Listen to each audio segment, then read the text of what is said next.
Okay, my photo's on the slide, so that means I should be up here welcoming you all today. So can I start the proceedings today by acknowledging the traditional owners of the land upon which we meet, the Wurundjeri people from the Kulin Nations, and acknowledge their ancestors past, present and emerging.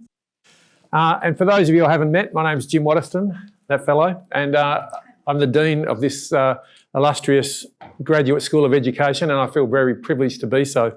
To our guest speaker tonight, I'd like to introduce Jed and say that she was born and raised in Melbourne and has lived in the Federal Division of Cooper, formerly known as Batman, for over 25 years. She was the first woman to hold the seat for Cooper, and when she was elected to the House of Representatives on March 17, 2018 in a by-election, and is currently the Shadow Assistant Minister for Skills and the Shadow Assistant Minister for Aged Care. Jed's working life has been about action, ensuring integrity and fighting for real change. She started as a nurse and rose to become the Federal Secretary of the Australian Nursing Federation. From 2010, Jed served as the elected President of the ACTU, the peak body of Australia's union movement, where she fought for better conditions for Australian workers. And as my dad ran a union for 40 years, I know that you would have been one of his great heroes. Jed fights for the rights of others, and she's campaigned against Howard's work choices, for pay equity and for social justice and protecting penalty rates. She's a strong voice for workers' rights and social justice inside Labor and the Parliament. Jed is a passionate advocate for the environment, asylum seekers, education, universal healthcare and decent jobs, all of the main ingredients that we all need to have a successful life. So it's fantastic to have you here tonight. I was just saying to Jed when we met this afternoon, over the last few years I've worked very closely with ministers in previous roles that I've had, and I've rarely met a politician that isn't really focused on community and really working hard to make sure that we all have better lives in that way. And certainly in the short time that I've had to chat with Jed this afternoon, her authenticity and focus is second to none that I've ever met before. And so it's fantastic that you would privilege us by being here tonight. It's a great honour for us, and without any further ado, I'd like to invite Jed to come up and present. Thank you.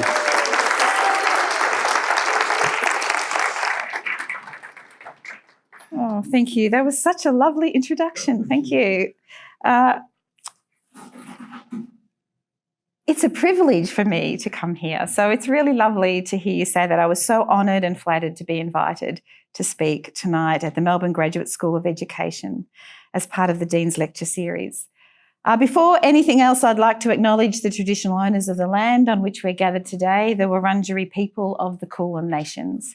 I pay my respects to elders past, present and emerging. It's always humbling in these moments to recognise the ancient custodianship of the land around us. And it truly is an honour to be here today. As you heard, I'm the Labor member for the federal seat of Cooper, and my thoughts tonight will be on the role of government in this anxious century. There certainly is much at present, friends, comrades, to be anxious about. On Friday, September 20, I joined over 100,000 other Australians on the streets of Melbourne. It was an act of solidarity with the global movement of young people demanding climate action. Theirs was an international protest. It was staged in cities and towns from Toronto to Jakarta, from Brisbane to Wagga, from Perth to Wollongong, industrial communities, farming communities and urban ones. An estimated 300,000 young Australians participated in events and marches right across this country. I don't know if you were at the Melbourne March, but it was an amazing spectacle. The environment-conscious kids made their placards by recycling old boxes and bits of cardboard, and they painted the cleverest, funniest slogans, drawing images from pop culture and internet memes that define their generation. Now, I've got to admit, not all of the references I got. I'm going to say some, see who gets these. Some of them I do. They've been explained to me. One of them read, "I want to live long enough to play Fortnite." Okay, there's some people here that don't know what that is. That's great. There were, of course, "Our house is on fire," "Don't burn our future," and a favourite, "This is not fine." Australia's Liberal Party Prime Minister did not express solidarity with these young people. The ABC reported the Liberal leader warned against protests, and I quote, causing children needless anxiety. This man, who refused to attend the United Nations Summit on Climate Change, held in America while he was in America, insisted Australian children should be confident instead. Confident that they'll live in, and again I quote, a wonderful country and pristine environment. I suspect the latter is news to kids living through bushfires in winter and ongoing drought. But the Prime Minister added, they will also live in an economy as well. If the Prime Minister is concerned about provoking anxiety in this generation of young people, I suggest he remind them of the economy as rarely as possible. Because while the irrefutable science of human-caused climate change is certainly provoking anxiety in high schoolers, it's not their only source of concern. The scourge of insecure work, debilitated workplace conditions, attacks on unions, retracting education and training opportunities, low wages, high cost of living, all the things causing economic misery amongst adults right now, all the things that have resulted from economic settings prioritised over the last 6 years of a coalition government, these are cause for grave anxiety amongst the coming generation, whether they're the ones attending the climate protests or not. This generation of young people face a tertiary training environment where TAFE has been denuded of funding. Courses have been stripped, campuses closed, apprenticeship opportunities erased, and in which exploitation of students by dodgy private providers or through unpaid internships is rife. Where the learning environment of universities has been compromised by generations of corporate managerialism, inadequate funding, capped student places, and the mass casualisation of university teaching staff. Where entry-level jobs for unskilled workers are few and far between, where there are at least 3 job seekers for every job advertised, and where 1 million people, actually over 1 million people, are underemployed.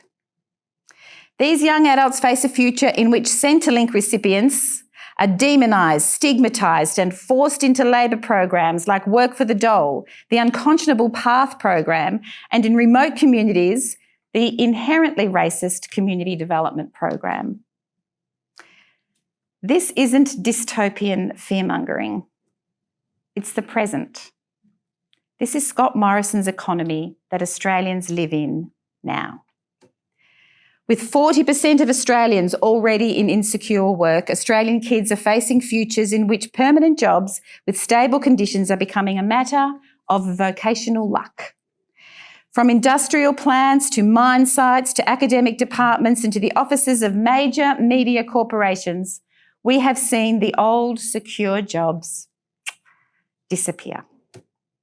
Outsourced, casualised, offshored.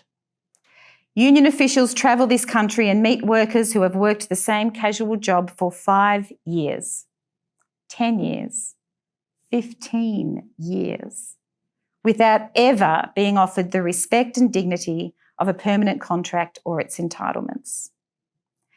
Unions are constantly fighting attempts by employers to tear up awards, to replace their loyal and long-term staff with outsourced labour hire on inferior conditions and with cut pay, or they terminate hard-fought-for EBAs, throwing workers back on lower award conditions.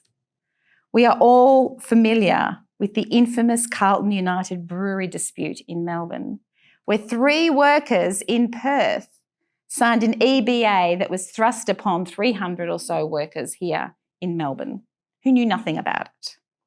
It was a hard fight, but unions won that one. There was Murdoch University in WA who applied to have their hard-fought EBA terminated. It also happened at Esso Longford, where an entire workforce was replaced by labour hire. It's happening everywhere. It happens wherever employers think they can get away with it. Kids at high school now have no economic indication, beyond, of course, the very great fortune of inherited wealth, to believe they will ever be able to purchase their own homes. Their millennial sisters and brothers have certainly ceased to believe it. The intersection of housing affordability, profit-based urban planning, rising education costs, low wages and insecure work is destroying the traditional rituals of Australian coming of age. Swathes of young people can no longer afford to move out of home and start living independently. Kids at high school, and if anyone's got any, kids at high school today are the generation more likely than ever to still be living with their parents into their 30s. My beautiful son at 26 moved back home with his girlfriend. The social impacts of these anxious economic conditions are being felt by us all, and those from marginalised communities the most keenly. It's heartbreaking. It's heartbreaking to encounter the regional families in New South Wales devastated by the consequences of dangerous drug use by young people. Kids with no opportunities and no longer any belief that there's anything better to do. It's enraging to encounter kids in urban Victoria who fail to complete their tertiary study because they're exhausted and exploited by the part-time job they need to meet living expenses. And I will never forget attending a memorial for an 18-year-old Queenslander. He'd been killed in a bloody, brutal accident, unsupervised and unprepared, operating heavy machinery on work for the dole. Within communities from Tasmania to the Territory, there are Australians who've become politically cynical and too used to an ongoing economic impoverishment and a lack of opportunity. Now, any advertiser worth their salt will tell you that the people who are easiest to sell to are those who are angry and frightened. And there are plenty of extreme right-wing opportunities out there using new technology of the internet to sell depressed, exploited people comforting lies and fanciful scapegoats on whom they can vent their resentment and frustration. The tropes are ancient. The insane conspiracy theories about refugees, Muslims, Jews, feminists, trans people, African gangs, and little Greta Thunberg. They might be pushed through the internet, but they are cut from the same paper as any of the villains invented by right-wing populists in the angry and frightened 1930s. Yes, these are fringe views, but Australia must accept that allowing any community around the extreme right to thicken increases the confidence of that fringe element to act. We should all have a think about Christchurch. This speech is titled "The Role of Government in the Anxious Century," because as a citizen, a trade unionist and a member of parliament, I've lived long enough to learn that the instability and fear instilled into the economic lives of Australians is no passive event. It is not a phenomenon of the market, independent of any human will. It is a policy choice. It is a government choice. So how did we get here? Well, the miserable economics of our times are, of course, the raw material outcome of neoliberal values. Values that have defined economic thinking in this country for 40 years. Neoliberalism insists that the drive of profiteers to exploit markets is the most efficient means to deliver goods and services to people. Now, I'm not against profits. I am the daughter of a publican. We had a very comfortable life from the profits made from people that drank a lot of beer in my dad's pub, just up the road here in Richmond. But to the doctrinaire neoliberal, and there are quite a few in our present government, public institutions, civil services, economic regulations, and unionised workers are market obstructions.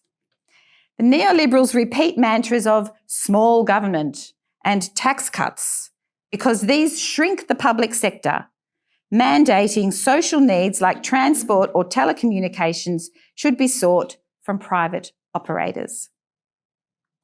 Neoliberal thought gained influence when the international oil boycotts of the 1970s caused price rises and supply crises within systems of production, of transport and trade. There were job losses and sudden unemployment. These were, however, singular events that an activist neoliberal movement argued that exposed systemic economic problems. And they used the crisis to push their free market theories as a way out of the chaos. Now, the Liberal Prime Minister, Malcolm Fraser, led the neoliberal transition in Australia in the 70s. He slashed the public service with his famous Razor Gang program of cuts, remember?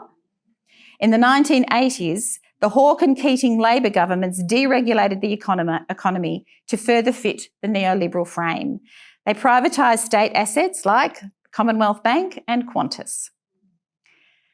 Now, as a Labor person, I'm not going to condemn a government for whom the project of modernising the economy was intrinsic to delivering the positive gains of a modern award wage system, as well as the social wage of Medicare, superannuation, and the mass expansion of higher education. And when I was going through this speech with the young ones in my office today, they had never heard the term social wage. It's time to revitalise it, I think. But as a Labor person, I will not stand here and defend the framework of an economic legacy that has ceased to deliver for the people that Labor represents. Paul Keating himself announced that neoliberal economics had, and I quote, run its course and reached a dead end. And he said that back in 2017, because since the 90s, the neoliberal activism of Liberal governments has been zealous. Policy has expanded corporate advantage far beyond the balance of public and private interests envisaged by Hawke and Keating. Restrictions on union organising have compromised the ability of workers to demand wage increases, and there is a low wage crisis. It's now against the law for unions to inspect the books at a workplace to ensure staff are paid properly. Surprise, surprise, there's a wage theft crisis too. Business deregulation and murky contracting have allowed supply chain outsourcing, subcontracting, and the casual contracts that make work insecure. The advocates of privatisation promised corporate management would make social services slicker and more efficient. Yet, from banks to airlines, from phones to prisons, from electricity to aged care, privatised businesses again and again have maximised profits by sacking staff, charging higher prices, slashing services and compromising standards. Now, as the Shadow Minister, the Assistant Shadow Minister for Aged Care, we only have to look at what is happening in that sector right now to see complete fail and destruction of the social compact that has occurred because of neoliberal policies. Neoliberal theory insists rewards will flow to the poorest if they're dispensed to the richest first. Oh, it's so lovely that you laughed then. But for 4 decades, we've seen that corporate profit is not shared with working people. It's extracted from working people through ongoing deliberate policy that erodes their conditions and their pay. Oh, like how we humiliate the unemployed in this country. The unlivable level of New Start and schemes like robo-debt, work for the dole and Parents Next aren't just about minimising a welfare bill. They have a propaganda value. Humiliating unemployment conditions dissuades working people from risking their jobs by doing things, crazy things like making pay demands or joining their union. Neoliberal economics actually encourages the policy of keeping enough people unemployed to maintain downward pressure on wages. This policy, incidentally, is called NAIRU. It's on the Treasury website. It's real. Similarly, public cuts and privatisation keeps everyone's wages down by restricting the availability of government jobs. Jobs that are usually more secure with better conditions because the public sector is more centralised and more unionised. Having to compete with the conditions of a thriving public service can dent a private operator's profit margin. So from Border Force to the ABC, the Weather Bureau to the ATO, the government pursues cuts, outsourcing and wage caps. Neoliberals tell Australians again and again that squeezing the public service is sound economic management, that we must trim the fat, cut the red tape, deliver efficiency dividends, punish the fat cats in Canberra. These are all euphemisms for shutting public programs and sacking public servants. It's an ideological crusade for neoliberals who believe in ceding democratic control of institutions to corporate profit motives and unaccountable corporate whim. But underneath their insistence and their ideology that this is all sound economic management, the real economic balance sheet remains.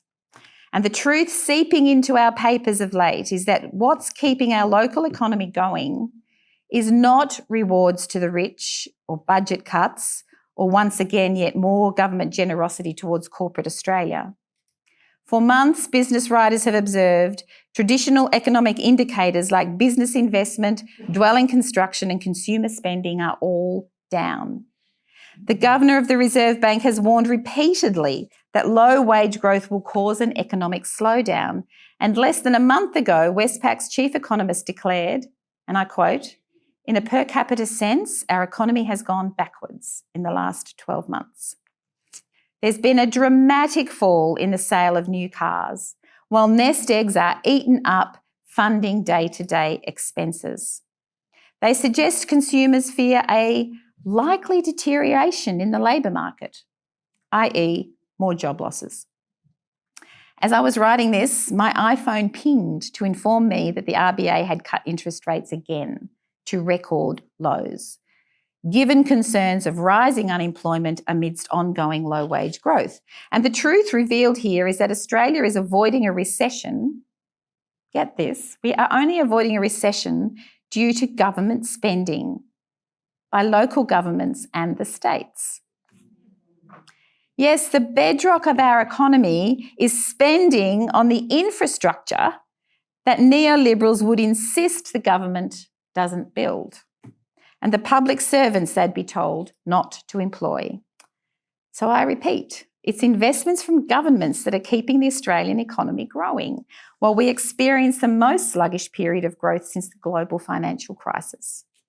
Turns out there is a viable economic alternative to neoliberalism that is not Soviet communism or quasi-neoliberalism with a few social justice add-ons. It's simple. There is a role for government in the anxious century, and it's to rebuild productive and sustainable economies through the methods of tried and true full employment policy and directly creating jobs, jobs, jobs. There's hope, and it's in the difference between them and us. When a modern liberal like Scott Morrison talks about job creation, it's firmly within the neoliberal frame. His solution is to make economic conditions as favourable to business as possible in the hope that business might, at their convenience, possibly choose at some point to create a job. Now, this speech has discussed already how successful such a strategy has been, but the insistence upon neoliberal orthodoxy is so overwhelming, the young generation of the climate marchers probably don't even know, maybe can't even imagine that the Australian economy once enjoyed full employment. Not by accident, not by luck, but by deliberate design. The ideological tapestry of what makes up modern Labor is vast and complicated, as any broad movement fighting a cause through history is bound to be. Ben Chifley's Light on the Hill speech, and I hope you know it, distills the spiritual essence of what it means to be Labor. But if there is one document that speaks to the practical material mission of Labor in government, it's the extraordinary White Paper on Full Employment from 1945, the Curtin Labor government's economic legacy to Australia. Released while the country was still very much at war, and as Curtin himself suffered the lung infections that would kill him before the war was finished, the white paper emerged from amongst our darkest and most brutal hours as a plan, a tangible, thought-out plan to realise the brightness of Australian potential. It's a plan I believe the chaotic nature of our own times impels us to revisit. It begins with a simple recognition and commitment, and I quote, that the people of Australia will demand and are entitled to expect full employment. And it places the responsibility for delivering that employment to stimulate spending on goods and services squarely upon governments. Curtin's Labor generation had weathered the harshest of economic times. From 1919 to 1939, Australian unemployment averaged out at 10%. Curtin's own family had experienced crushing poverty. At the height of the Great Depression, the Australian unemployment rate was 25%, a level only exceeded by Germany. But with subsequent wartime came revelation. There was no iron economic law that prevented extra production being satisfied to the limit of available resources. That spare labour capacity could be deployed by government to build the nation's productive capacity. This wasn't making work for work's sake. This was spending on public works and public services. It meant workers' incomes would feed into demand for other goods and services, providing stimulus to the private sector. The thinking of Curtin's paper was informed by the British economist John Maynard Keynes, who argued before the war that without government intervention, cycles of unemployment could remain indefinite. The paper was Australian policy for 30 years, surviving 23 years of Liberal government, because to all Australians its logic was immediate and inarguable. To quote the white paper, Curtin's white paper, to working people, it means steady employment, the opportunity to change your employment if you wish and secure prospects unmarred by a fear of idleness and the dole. To the business person or the professional, the manufacturer, the shopkeeper, it means an expanding scope for enterprise, free from the fear of periodic slumps in spending. To the primary producer, it means an expanding home market, taking a worldwide view, better and more stable export markets. To the people as a whole, it means a better opportunity to obtain all the goods and services which their labour, working with necessary knowledge and equipment, is capable of producing. Throughout this period, unemployment rates stayed around, any ideas? 2%. Only the opportunity of the 1970s oil shocks and aggressive neoliberal policies and activism displaced it. Critics argue that full employment was only possible because so many women were kept out of the workforce at the time, which is true.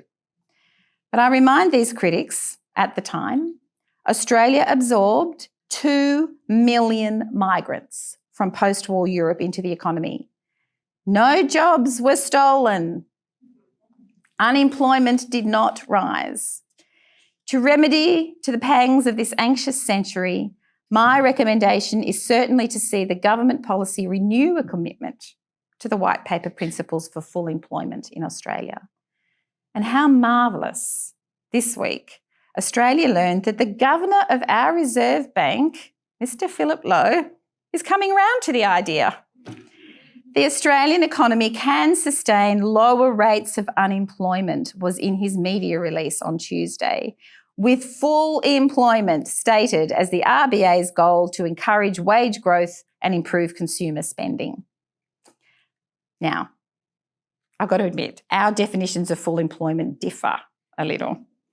But what's shared here is an awareness that the government's present employment policies are causing real problems for Australia.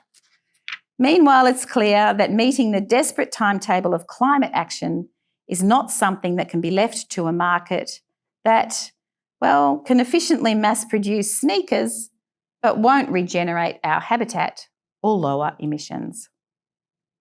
What a future to imagine for young people, where vocational training and apprenticeships and entry-level opportunities for good, steady, stable government jobs could be offered by a national program of sustainable public works, like projects to retrofit public buildings with water recycling and solar systems, as they're doing in Denmark, or rebuilding our national rail network to generate its own power, like they're doing in Belgium, or transforming our water systems into biofactories of clean energy, like they're doing in Argentina. There are thousands of innovative capacity building projects that are already installing the infrastructure for a pristine environment, new industries and future economies elsewhere. Thousands that we could be adopting, adapting, improving and perfecting for Australian outcomes, addressing skills gaps and creating jobs in construction, manufacturing, forestry, engineering, administration, project management, design. Imagine giving the kids at school all of those options. Imagine giving the Climate March generation that kind of hope. The benefits of full employment aren't limited to the positive effects of just addressing climate change or individual workforce participation, or as a stimulus role within the broader economy. The small government rhetoric of the neoliberals can hide but never alter the fundamental truth that the role of the public service remains public service. That the strength of our nation's welfare state expresses the strength of our social commitment towards one another, both as individuals and as a commonwealth. Modern Australia's challenges is an unprecedented intersection of environmental, economic and social tensions around us. The role of any government in this ancient century is to confront them, not with willful neoliberal fallacies, but with a material economic plan to create jobs, to rebuild our Commonwealth institutions through public works, national infrastructure and a welfare state. There is opportunity for the Australian people to prosper and thrive amidst the challenges. To do so depends on the strength we are willing to invest in this as a collective project, and also on finding our courage not to nod along to neoliberal assumptions out of habit, but to reject and replace the economic orthodoxies that are failing. Our courage to confront and expose the scaremongering and the mythologies of those that oppose us. Our courage to not return to the past, but to learn from it, to assess it, to adapt it to our era, to do the practical, hard work. And most of all, our courage to be unafraid of change. In 1993, Paul Keating addressed our party faithful in Bankstown. He spoke of the program of change that's born by national necessity and sustained by a faith in all Australians. He said, change not shaped by a computer model or textbook. Keating advised, but bedded in reality and common sense. A change that does not break the mould of Australian society, but reshapes it, drawing on its strengths. In an era of change, the watchwords of good government should be care, support, cooperation. We must take the people with us. That is a Labor article of faith, he said. In this anxious century, those of us who do make claims on government owe it to the kids, to the elderly, to everyone in the middle, and to ourselves, and to always keep the faith. Thank you.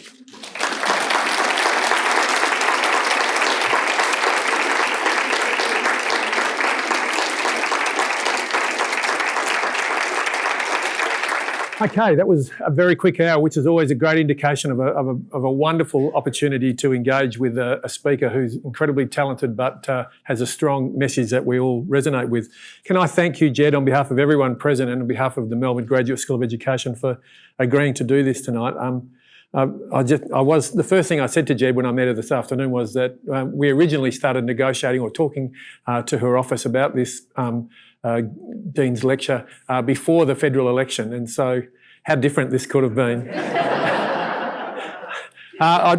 From my perspective, I try to remain unbiased, but I certainly look at elections to focus on the party that's got the best package for education, and so I think we've missed out. And I guess when I was listening to you speak with that passion and compassion, we really need a credible opposition right now to be able to engage the rest of us.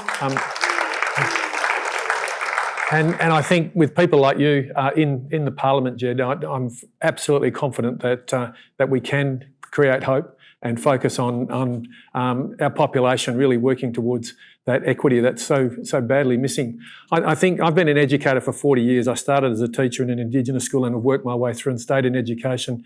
And from my perspective, I think it's a barometer, and you can usually tell in schools by the quality of life people have how well the country's going. And right now, I can tell you, for the last few years of being in Queensland and now in this job and going to schools, inequity has never been so widespread.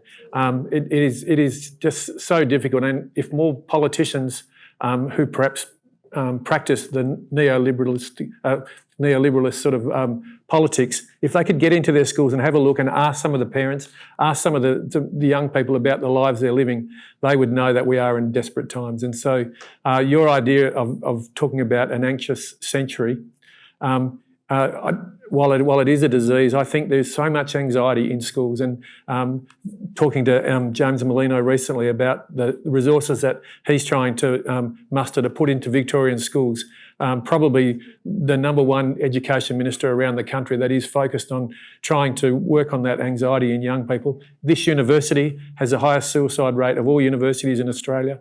So we see that anxiety everywhere. And so we do need hope, and we do need people that have a plan for the future. And so thank you very much for what I found to be a really engaging speech. Because I do a lot of speaking in my own job, when I'm sitting in a lecture like this, I'm always watching the speaker to see how well they present, and your professionalism and as I said before, passion in the speech and the way to tell a story was just really motivating for all of us. So thank you very much.